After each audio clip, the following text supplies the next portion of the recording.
the last two games. I'm gonna tell you soon why I'm not gonna show you the first three games, but the last two games actually have a recurring theme, and that is very common for every single player.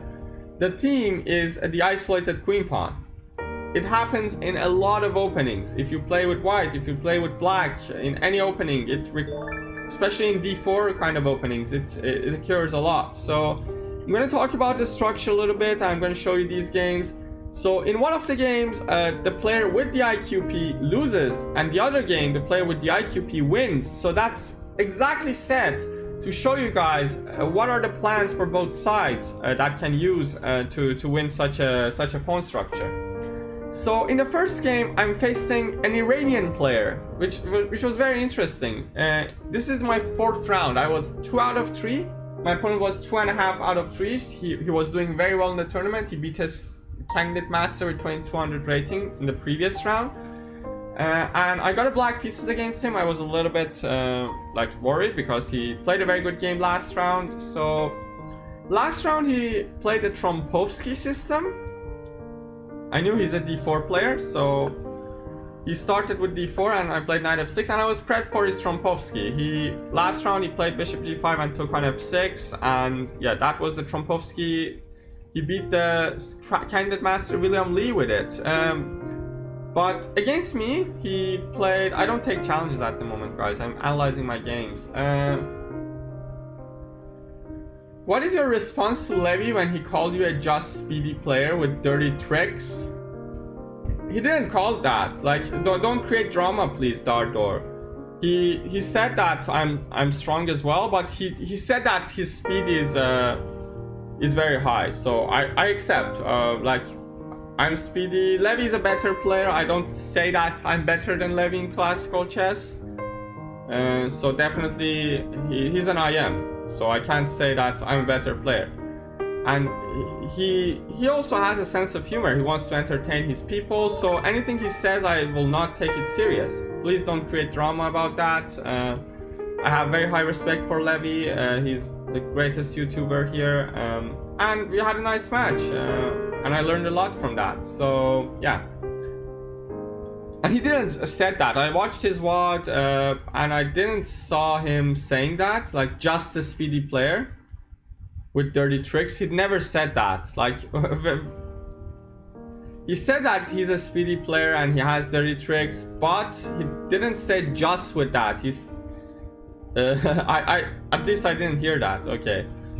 Let's see the game. So in the game, I was prepped for the Trompovsky system. But he played c4. My opponent was Said Sadeghi. I remember his name, of course. Said Sadeghi. He's Iranian originally, but his FIDE flag is Canada. He was 2100 rated. His rating was 2100. And I was black, so he played c4 against me. He went to the main lines. So I played e6, he played knight f3.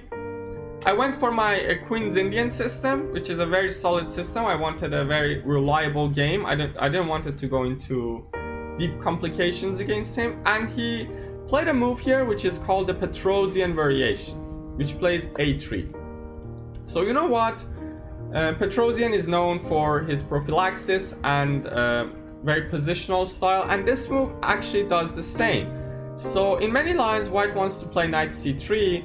And in these cases, usually black goes bishop e4 and creates an annoying pin here and stops white from starting to push with e4. That's why many players here decide to play a3 with the idea to bring the knight to c3 next and then play e4 and gain control over the center. So this is called the Petrossian variation of hello Konru, welcome to the chat, of the Queen's Indian. And here I played bishop a6, which is, of course, there are two lines, bishop b7 and bishop a6. Bishop b7 is more common, but the second favorite move in the top level is bishop a6, which you can see the win percentage for black is a bit higher. Bishop b7 is usually very positional and very drawish. I wanted to win this game, so I went with bishop a6. I hit the pawn, and now when he defends the pawn, I go back with bishop b7. So you might ask, why did you do that? Why you went bishop a6 and then bishop b7 back? This looks very stupid, yeah? So the thing is that if I go bishop b7 straight away, white's queen is already on d1, so whenever I play c5, he has the opportunity to play d5. So if I go here, knight c3 and then c5, he has this move d5. And now white's position is very good. Like you see, the win percentage for white players in the masters level is very high. Like all the top games are won by white in these positions. The reason is that white is going to have a very good grip over the center, and he's going to go e4 next move and consolidate the center completely. And this is not what I like. So I go bishop a6, queen c2, bishop b7, knight c3, and now c5. So the difference is that now the queen is not on d1, so he's not able to play d5 without losing a pawn. There are lines where white plays d5 and sacks a pawn like this. Very typical lines in this variation, but of course the compensation is not enough here. Like they can also take and go e4, bishop e6. White has some compensation because of his piece activity, but it's not enough. As you see, black has better results in this variation. So that's all the idea behind playing bishop a6, hitting the pawn first, and then returning with the bishop back to b7. Thank you so much, AFM Hughes, for the follow. So in this position, he played bishop f4, and that's the first position where I had a very long think. So in this position, I was thinking, whether didn't he just blunder? Like when he played this move, I was thinking, what, didn't he just blunder? I was thinking, can I take? And after takes, I go here, and then how is he gonna save this pawn? Like if he goes here, I go d6, and if he takes, I push, and I win the piece. So I was thinking whether he just blundered, like was that bishop f4 just a blunder or something? I was thinking about taking on f3 and taking on d4, and I was thinking I'm gonna play like this, preserve my pawn, and it's gonna be a very good position for me. But then I realized that after d6, he has queen a4, which is a very annoying move. Yeah, he's now threatening a discovery. Like if I push, he has check on c7 or check on d6, both of them very annoying, obviously. And yeah, and if I go knight bd7, it disconnects my queen from this pawn, so he can take, and after this he restores the material equality, and he also prevents me from castling on the king side, which is very annoying as well. So I realized that this is not going to be good. But here I made a blunder. I made a blunder in 7th move. This is a very neat game, but this move was the only position where I went wrong a little bit. So the main theory goes like cd4. Wow, thank you so much, AFM Hughes, for the sub. Really appreciate it. Wow, the guy just followed and just subbed. That's just amazing. Like, without even seeing that much of me, without even knowing that much of me, I really like that. Thank you so much. Really appreciate it. So the main theory goes like takes, apparently knight h5 or knight c6. Oh, it's Henry. We met at the tournament. Who's Henry, by the way? Who's Henry? Which Henry? Henry. Oh, Henry from Ottawa. Oh, we met in the restaurant. We played Hand and Brain. You were the teammate of yeah. I remember you now. We played in restaurant with each other. I remember that. We played a blitz game. Great. Nice to meet you. Nice to have you here. Thanks for the sub. Appreciate it. So the main theory, I have to take first and then play something like knight c6, bishop e7 or d6, but in the game I played d6. I said, okay, I want to keep the tension for one more move, and then I want to try and take. But apparently here there's a very strong move. I'm going to fire up the engine for a moment. There's a very strong move for white, which is d5, and that's going to be tough for me, because if I take, I can't take apparently. Why? Because he takes in long castles. bishop here, e3. I mean, it was so hard to realize that during the real game, and he also didn't realize that, but apparently with this pawn sack, like with d5, ed, cd, knight d, bishop d, queen, long castle, bishop e6, e3, apparently this is +2 for him. The reason is that he's threatening to check me, and if I go here after check, I can't block because now the pawn on d6 is also a weakness. So that's why d6 wasn't a good move by me. But of course, it's so hard for my opponent also to realize that this is enough compensation, like more than enough compensation, and go for that. Like, it's so hard. It's so hard. Like, look at the line. Here, here. Like, the line that the engine gives is like this.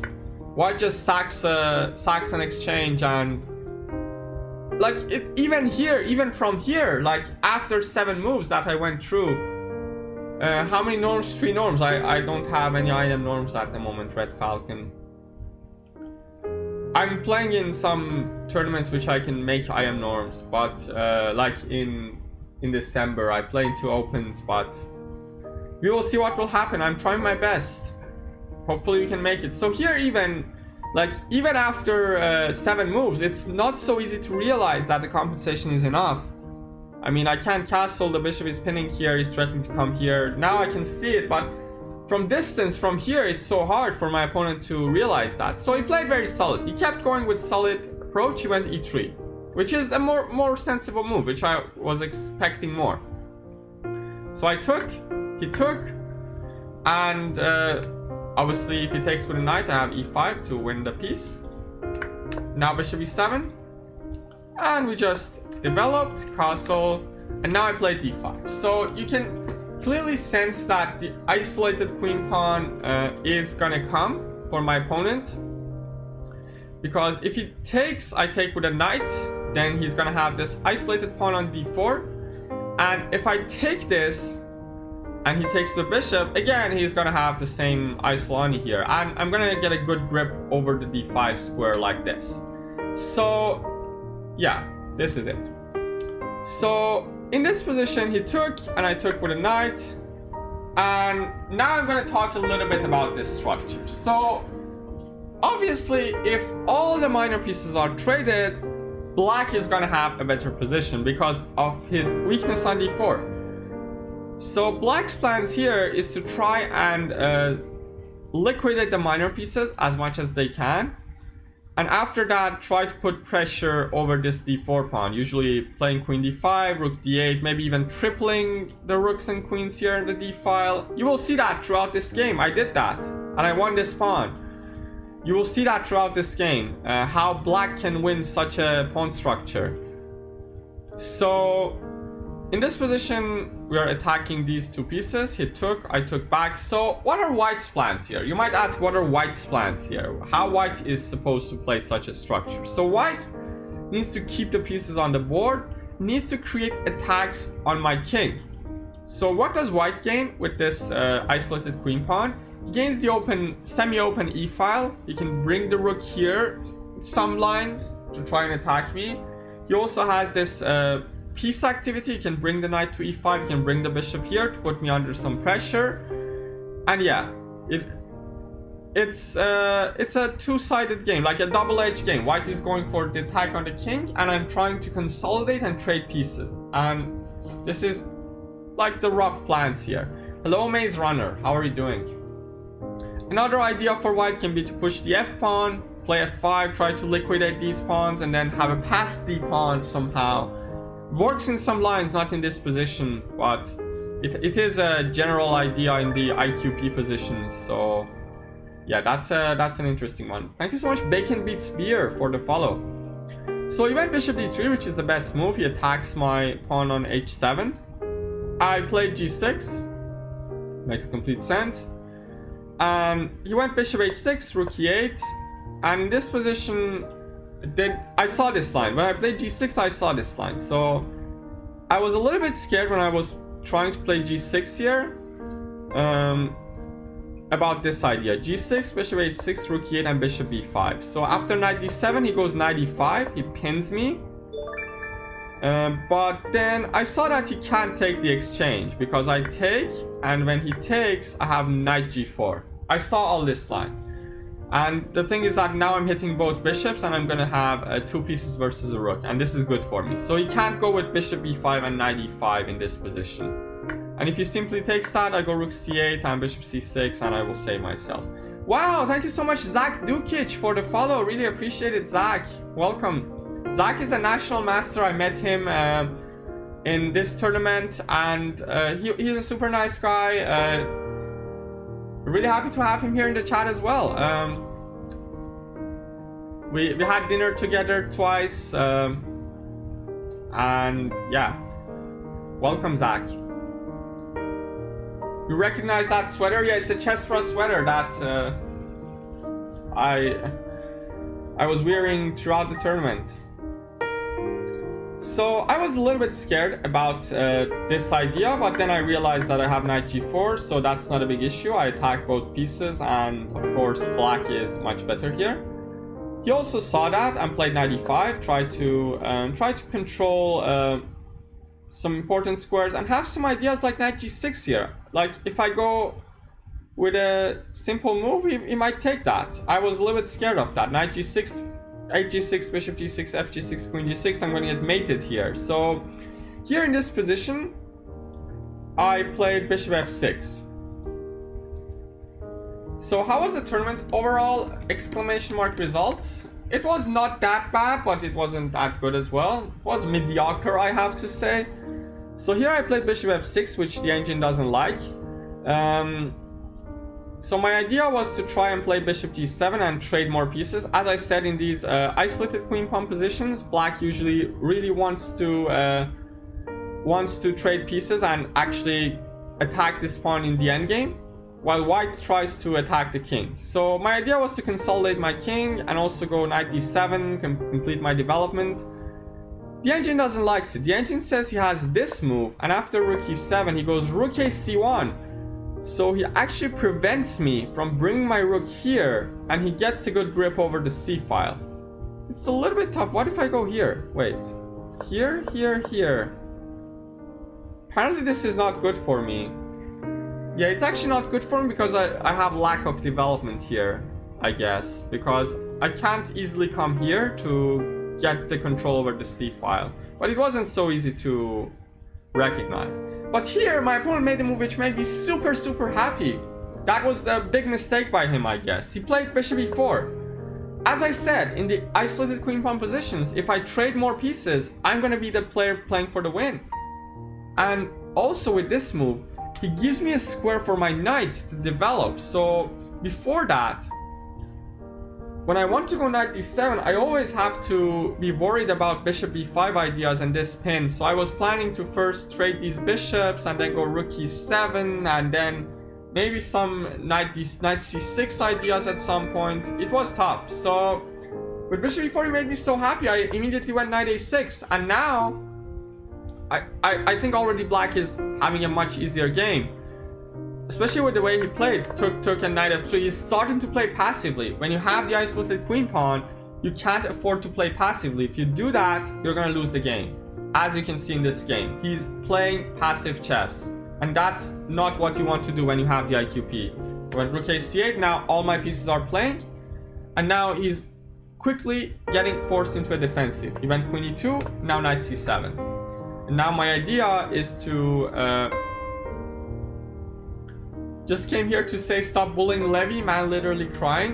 No, I mean, he beat me in the match. He beat me in the match when he played. Like, the overall score he beat by a good result.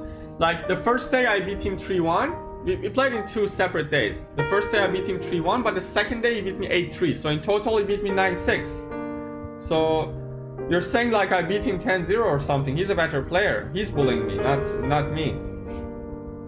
So knight c7, my idea is now to gradually put pressure on this pawn. And the good thing is that there's no more attacks left for my opponent. He just can't do anything. Like, my king is completely safe. I can always go bishop g7 to consolidate my dark squares. And I'm gonna come for his pawn. I can double, even triple. I have all my pieces lined up against this isolated queen pawn. And here, it was his last chance with a4. to stop me from going knight b5. But still, I'm having a better position. I was planning for that. The line that the engine shows, I was planning for that. I wanted to go queen h5, kick the bishop away, and then plant a knight on d5. And I have a better position. He also has these weaknesses. He also has this weak b4 square. I have the control over the c file. And it's going to be a long grinding game for me to win. But yeah, after this, like this and this, black is much better. Like, it's going to be a big pain in the ass for my opponent to play such a position. So yeah, he went bishop f4.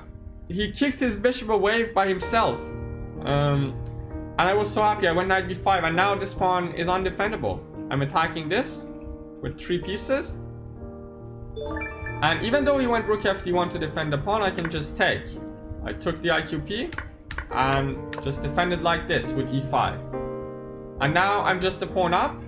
I have very active pieces. I have an active queen. I have an active bishop. My pawn is guarding this. Whenever he takes, I take with the pawn and create a passed d pawn. And yeah, he tried to... who kicked himself? Levy? Did you see the video? Zach? The flagging video or something? So he went queen g4. He was trying not to... oh, Said kicked himself. Oh, Said kicked himself, yeah. He wasn't at his best in this game. I know he played a very good game in the... Yeah, he kicked his own bishop. Like, this bishop was actually disrupting my coordination somehow. And I was planning to go with queen h5 and try to force him to move away, but then... yeah, then he just moved away by himself, and I was so happy. So here I just need to consolidate my bishop here. I don't want to let him take and take and take. So I just started defending. The reason I didn't play rook cd8 was that I thought that the rook on the c file is a very good piece. You can always come to c2 and put pressure on f2 somehow. So I played rook e8. He tried to double up, but I also did the same. And now he can't do anything. He can't take the bishop. If he takes, I just take back, and I have enough defenses. Like, 4 pieces are defending my bishop, and there's no way he can win back his pawn. So he went h4. He tried to attack me somehow, but simply there's not enough material. Just h5. And after queen g5, I thought it's a good moment to cash out. So I see a very interesting line here with queen e4. So the line goes like this. So with queen e4, I'm actually threatening to take on e3. This is my threat. Like, I was thinking about going into this ending. When he goes g3, I was planning to take. He can't take 2 rooks against the queen. I was planning for that. So I was planning for this ending, which at first glance it might look a little bit tough to win, but it's so easy. The reason is that it's a rule of thumb. When you have queen versus some pieces, like rook and bishop and a pawn, 2 rooks, like queen and pawn versus 2 rooks, queen and 2 pawns versus rook and knight and bishop, when you want to evaluate such positions, the queen needs targets. The queen needs weak points. If there are so many weak points in opponent's positions, the queen is going to be superior. Like here, the king is weak, the pawns are weak. I can just simply win all the pawns, and like I have some decoys like these passed pawns here. My king is absolutely safe, so this is going to be an easy win. I immediately realized that if we go to this position, it's going to be an easy win for me. And on the other hand, minor pieces and like rook and minor pieces against when they're playing against queen, they need solidity and coordination. If they can coordinate with each other, if they can defend each other and attack my weak points by themselves in a coordinated way, then the queen is going to suffer very hard. So when you wanted to evaluate such a position, always think about whether the queen has enough targets to attack or whether the minor pieces have enough coordination or not. So in the game, I was threatening this, so he finally gave up and took the bishop, and then I took back. I'm a solid pawn up. Hello Tapestno, how are you doing? Welcome to the chat. You're analyzing my OTB games. So he went f3, queen e6, and this position looks as though it's a little bit tough to win. if he went rook d3, it would have been a longer grind. It's still winning because, of course, I have the pass pawn, I have more active pieces. His rooks are not playing that much, while my rooks can be more free. But it would have been a longer grind. It's minus 2.2, but he went queen f4 and I just went d3. So my pawn is pushed one step forward and now it's great. Go rook d4, get a very good grip over the position. So this is just great for me. Yeah, I played an OTB tournament in Ottawa. So in this position, it's almost done. I'm threatening rook e8 to kick the queen away from the e-file. He could have gone f4, but then his king is going to be so weak. So he decided to stop my rook e8 idea here. Exclamation mark results. I didn't score that well this time. I won the last edition, but this time I didn't have a bad performance, but it could have been much better. So in this position, he decided to stop me from rook e8, but then I just took the second pawn because the rook is no longer attacking this pawn. And he went queen g5, tried to create some attacks against this pawn. But the problem is that now that he does this, he loses the entire coordination. Look at these pieces. This rook is here, this rook is here, the queen is here.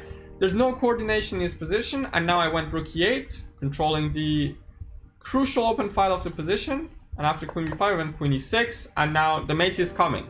Queen e1 is coming. The engine even says take the rook. And of course, this is GG.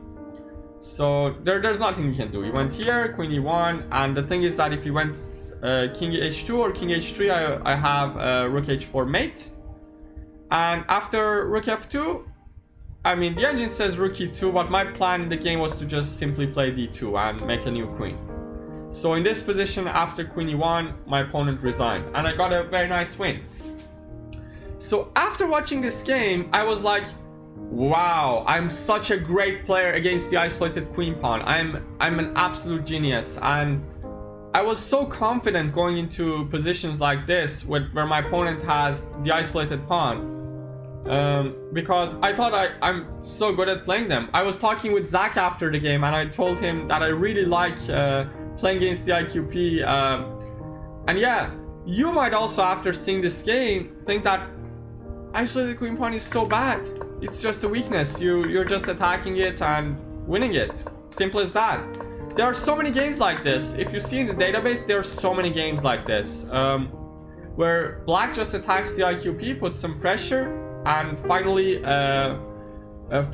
wins the pawn and grinds out the ending, like I did in this game.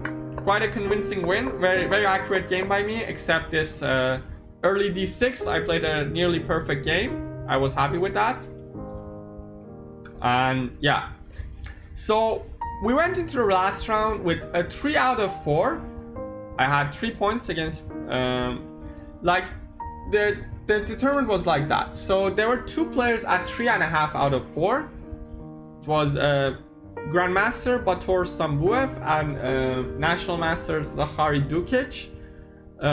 So they played each other, they drew each other. So Zach played FIDE Master Sean Rodrigue Lemieux, and I was playing a Grandmaster Bator Sambuev in the top board. So it happened that Sean managed to beat Zach, so Sean finished with 4 out of 5. And if I won that game against Bator in the last round, I would have been able to tie for the first. And as I saw in the Swiss Manager, like before the start of the round, my tie breaks were higher than everybody, like finishing 4. Like I would have tied for the first for the prizes, and I would have won the tournament like in the list that they publish. But I couldn't win that. I lost to Grandmaster Bator Sambuev. He won the tournament. Sean and Maroon tied for the second place. They both finished with 4 out of 5. Let's give a big shout out to NM Game Over Bra, who also tied for the second. He's also a great streamer. Make sure to check him out. Guess he's not in the chat, but yeah, I met him. He was a super nice guy, and he did a very good tournament. So in this round, I was playing with the black pieces against a Grandmaster, 3 times Canadian champion. Very tough game, and I had to win. Like if I even draw, exactly one. Like I got a bad pairing in the last round. I got double black, I faced the GM. Like, that was the most unfortunate pairing that you can get when you're playing for the prizes. And I had to win in a must-win situation. Imagine being up against the GM in a must-win situation with the black pieces. It's gonna be very tough. So he started with d4, and we went into some similar structure, like d4, knight f6, knight f3, e6, e3. Did a little bit of a different move order. We just developed the pieces. And against c4 again.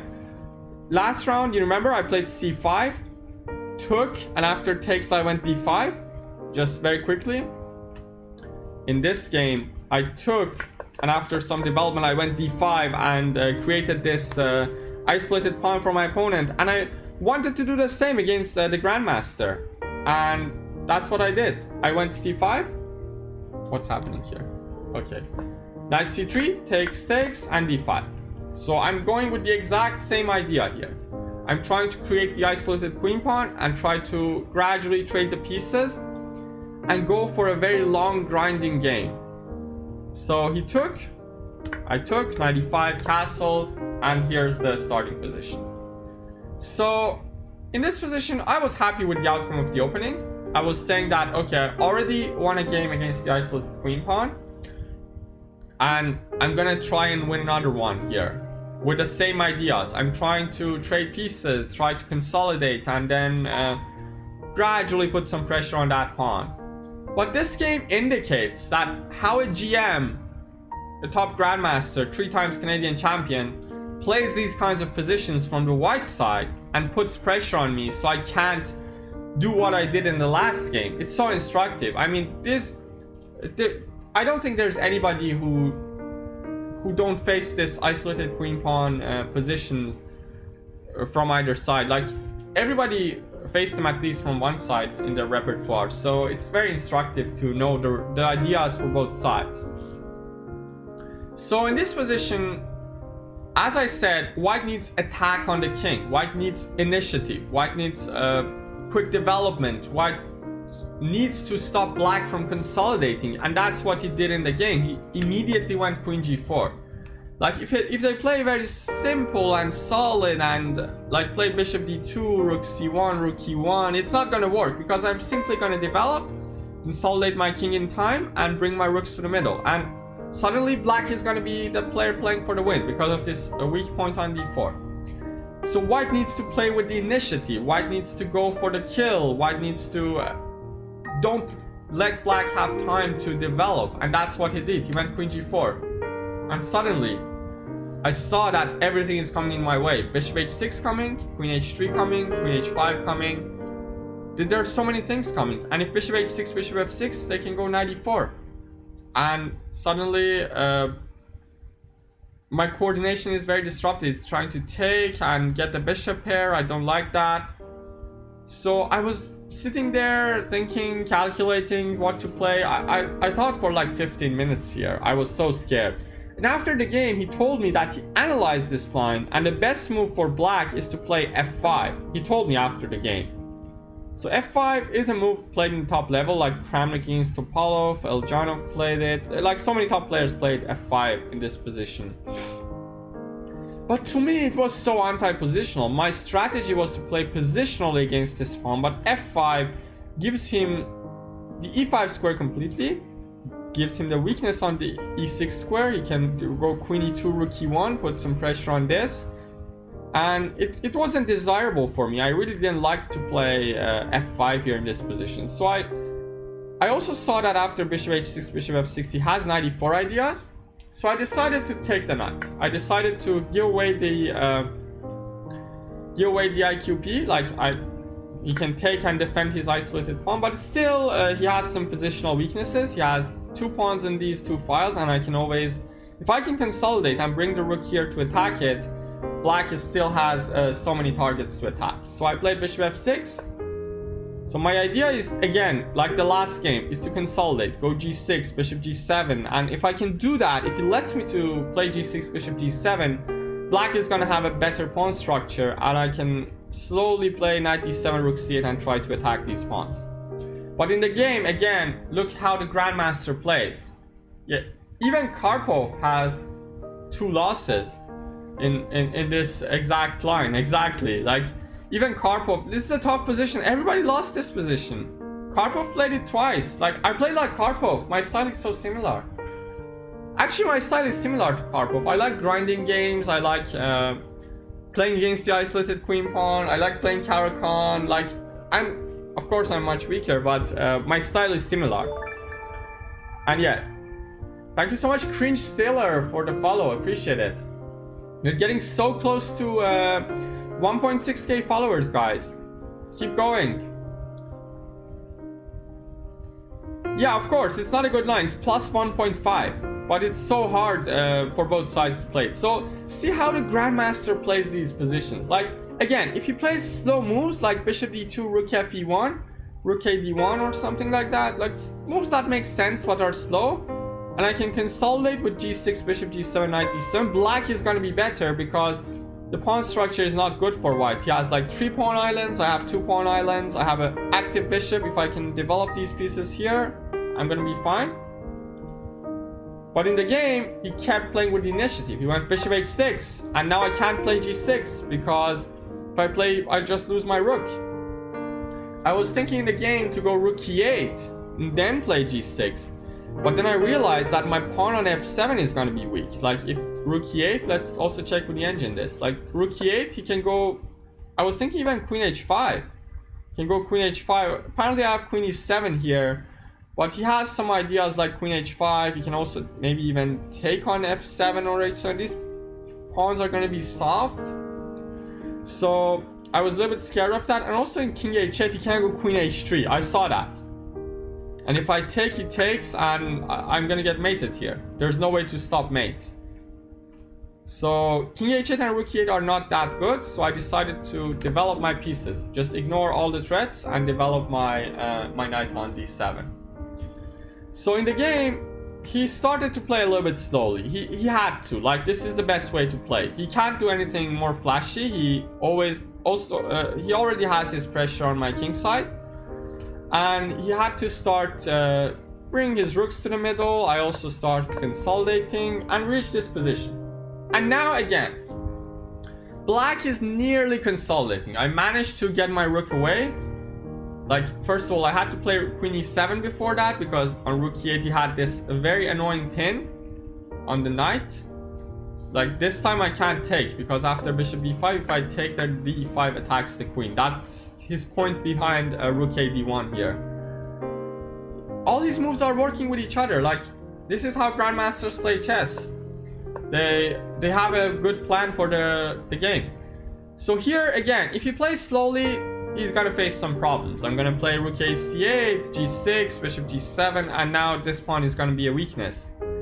But then again, he played the best engine line, h4. Great move by him. Like, see?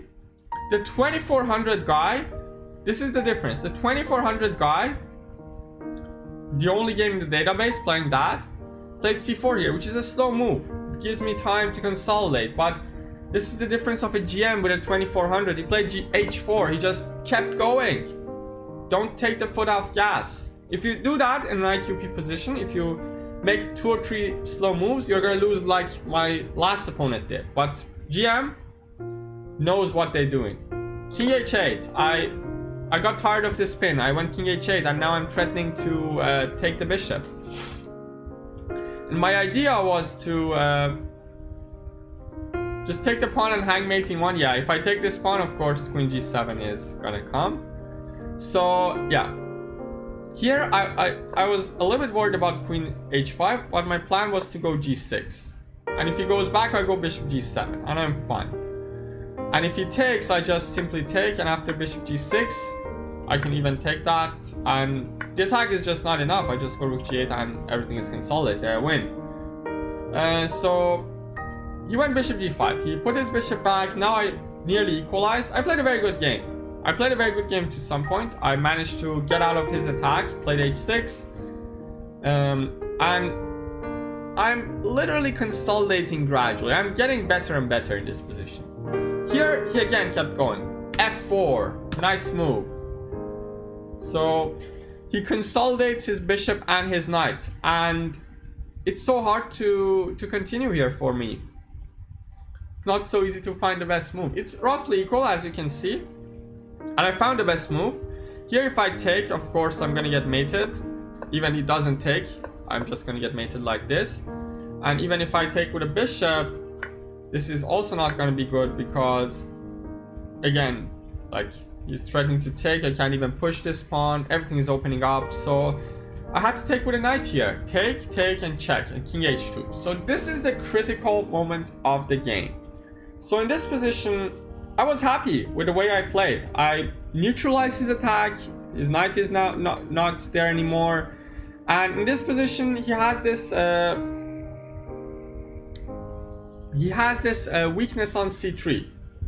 So if I manage to kept going for like 3 or 4 more moves, if I can consolidate and hold myself for 3 or 4 more moves, I'm gonna be the one playing for the win and for the $760 prize money, which was the prize of the A group, the top place of the A group. So in this position, I was considering bishop e7, but I was a little bit concerned of queen h5 in this position. So apparently after queen h5, now I can take this.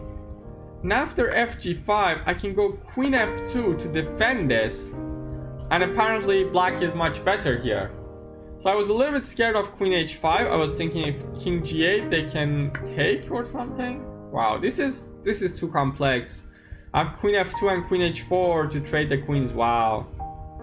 Okay, I didn't see that. I was a little bit scared of this and to go into. And I saw this line. I saw bishop g5, fg5, queen c3. I thought that this is going to be fine for me. And that's what exactly I went into. I thought that after gh6 I take with a g pawn and there's no attack. I calculated this line. So I said I'm attacking the bishop, and if I can win this bishop, his attack is not going to be strong enough. And if he goes here, I was planning to go queen d4. And here black is better. Black is the one playing for the win. If he takes and I take, this ending is winning for black, because I'm pawn up, I can double on d5 and put pressure down here. And I saw that if he goes here, I can take another pawn. Apparently he has the draw with like perpetual, but I mean, I don't mind that much drawing against the GM. I didn't see that, but I was thinking that this is a good line to go into. So the thing I missed here was the move queen f4. When he played this move, it was like a cold shower on me. Wait, I can't take the bishop. I have to, but I missed the fact that after takes, check, here, takes, I'm a piece up, but there's rook e3. The second rook is coming to deliver the killer blow. And for some reason, at some point of this game, I thought for a second that I can go queen to h7, and after here I go here and somehow hold, but then this is just mate in 2. Never mind. That was like a very quick brain fart by me. And now this is just completely losing. This is +5. Very big advantage for my opponent. And in this position I took. And again, the concept of queen versus minor pieces. The queen needs targets. There are so many targets. My king is so weak. There's this pawn who's gonna be a pass pawn, which is gonna disrupt my coordination. And yeah, let's see how he converted this. I tried to activate my pieces.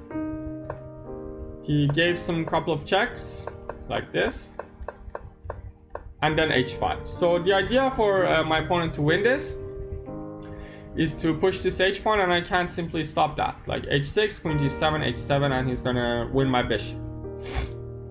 Like there's no way I can stop that. I gave a check, king g1. Of course, I can give one check on g2, but that doesn't do much. He goes king f1.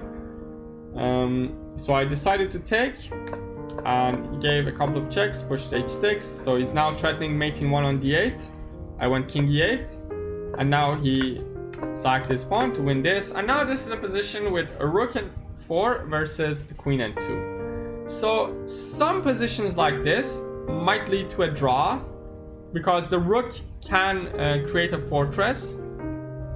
But in this position, it's not the case. The reason is that his G pawn is very strong. His G pawn can come here and trade with this pawn, so he can win this E6 pawn in the end. And now the E pawn is going to be a pass pawn in the end. And also my majority on the queen side doesn't matter that much.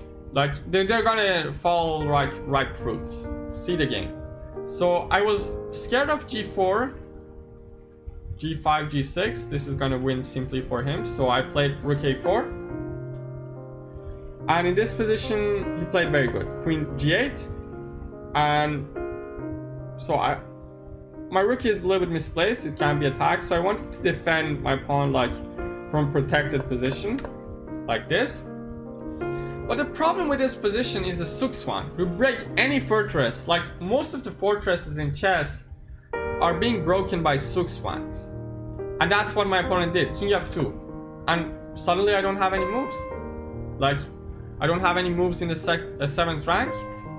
If I push this pawn, he's going to take it. If I push this pawn, he's going to take this one. And if I push F6, then he's going to take and he's going to have the pass G pawn, which is going to decide the game quite easily. So in the game, I decided to give up one pawn and keep going with the fortress. But again, Queen B8, brilliant move. Again, I'm Sukswan. Simple as that. Simple as that, you break the fortress. Again, my king doesn't have any moves. If I go here, he goes Queen F8 and wins the pawn on F7. And if I move the rook, he can check me and take the pawn. So I went here, but then he checks. And wherever I go to D7 or E8, he takes this with check. And if King D8, he has Queen F8 check to win the pawn. So again, I went here, I lost the second pawn. Like, I can't do anything. These are not mistakes by me. Like, this is just completely losing ending. I just show you how he converts it. Queen F4, King G7. Again, desperately trying to create some fortress like this. But it's, of course, too shaky. I'm trying to stop G6. But then he simply activates his king. He's trying to march his king all the way to E7. And it's gonna be GG. Gave some checks.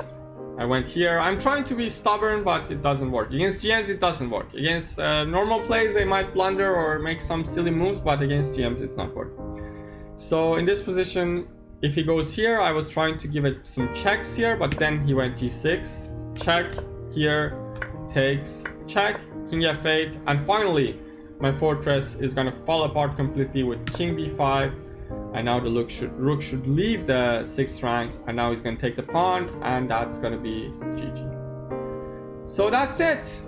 I lost the critical game of the round. If I won that game, I would have tied for the first. Like last month in the same tournament with approximately the same field, maybe even a little bit stronger with I am Michael Song or somebody like that. Approximately the same field. I managed to take the sole first place with 4.5 out of 5, but this time I run away without any prizes because yeah, I had 2 losses, 3 wins. I didn't drop any points. FIDE, CFC I dropped, of course, because my CFC was overrated with 2500, but my FIDE is still like 2180 or something. Thank you so much. Bye, Jal.